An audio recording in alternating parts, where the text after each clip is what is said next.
अस्सलाम वालेकुम रहमतुल्लाहि व बरकातहू।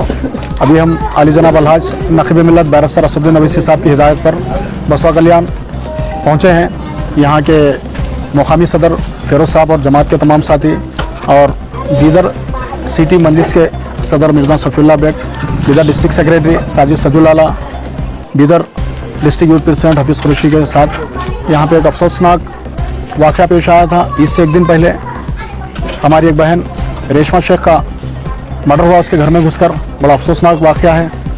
यही इसका अगर कोई उल्टा होता तो कैंडल मार्च होते, मुसलमानों के ख़िलाफ़ जो है ना रैलियाँ निकाली जाती, मुसलमानों के ख़िलाफ़ स्लोगन लगाए जाते।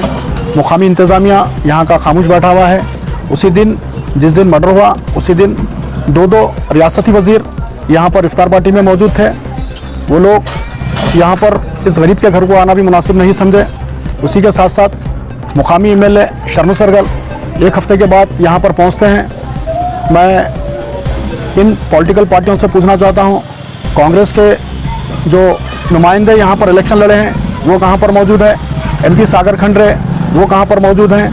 दो रियासती वज़ीर जो ज़िले से MLA हैं वो कहाँ पर मौजूद हैं? क्यों इस गरीब और माइनॉरिटी और मुसलमानों पर जब जुल्म होता है ये लोगों के कान और आँख क्यों बंद हो जाते हैं?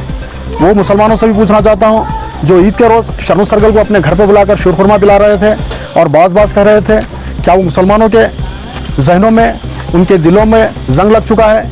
वो शर्नू सरगल को चाहिए था वो मुसलमानों के घर में शीरखुरमा पीने से पहले मुक़ामी रुकन असम्बली है इस हमारी बहन के घर को पहुँचकर उसके बेवा वालदा, बेवा बहन और गरीब बहनों को जो है ना दिलासा देते और क़ानूनी कार्रवाई में मदद करते।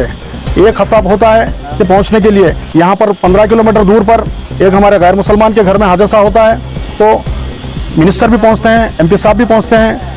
ये मुसलमानों के साथ सिर्फ वोट बैंक की पॉलिसी करते हैं। जब मुसलमानों के ऊपर कोई जुल्म होता है, मुसलमानों का जो है ना कत्लेआम होता है तो ये लोगों के आंखों पर पट्टी बन जाती है। तो मैं ज़िला इंतज़ामिया से और बीदर SP से मजलिस इत्तेहादुल मुस्लिमीन और बैरिस्टर असदुद्दीन अवैसी साहब का मुतालबा है कि रेशमा शेख को और उनके घर वालों को इंसाफ मिले। और मजलिस इत्तेहादुल मुस्लिमीन रेशमा शेख और उनकी फैमिली के साथ है और बसवा कल्याण का इस मुक़द्दर सरज़मीन पर जहाँ पर बसवेश्वर महाराज का जन्म हुआ, जहाँ पर शेर सवार रहमतुल्लाह अलैह के दरगाह है, यहाँ के लोग इंसाफ के लिए लड़ाई लड़ेंगे। मैं इतना कहते हुए तमाम उन पॉलिटिकल पार्टियों को ये वार्निंग देना चाहता हूँ, आप लोग मुसलमानों के सिर्फ वोट बैंक के लिए मुसलमानों के दरमियान आते हैं। मुसलमानों पर जब जुल्म होता है, मुसलमानों का कत्लेआम होता है, आप लोग खामोश बैठ जाते हैं। ये राजनीति आने वाले वक्त में यही बसवा कल्याण और बीदर डिस्ट्रिक्ट के मुसलमान आप लोगों की ख़त्म करेंगे। जय हिंद, जय कर्नाटका। आदाब। आज हम शहर बसवा कल्याण के एक मोहल्ले में शाह हुसैन मोहल्ले में आए हुए हैं जो रमज़ान की 29 तारीख चांद रात को मरहूम रेशमा का एक वैशनाक कत्ल हुआ है और 30 मार्च का दिन था।